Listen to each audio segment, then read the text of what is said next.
Hi, it's me again with Corel Draw Tips and Tricks, and this is part 3 of making a roadmap. And I thought I was actually through, and I started thinking every roadmap needs a compass. The one I took has this type compass, which would be pretty cool. I'm actually going to draw that and share it.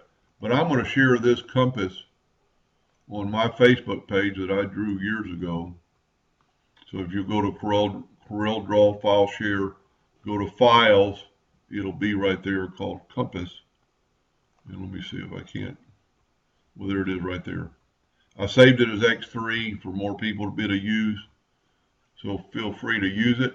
And if you see a second one pop up in a couple of days, it's because of that. And most maps are, the way they come is north is straight up. So this has got north. Now, the only thing I will say about this compass, I drew it large.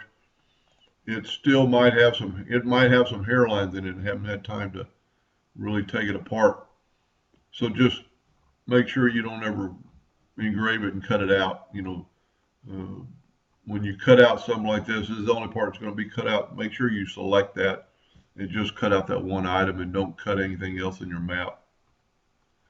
Anyway, I hope that helped a little bit. Thank you for watching.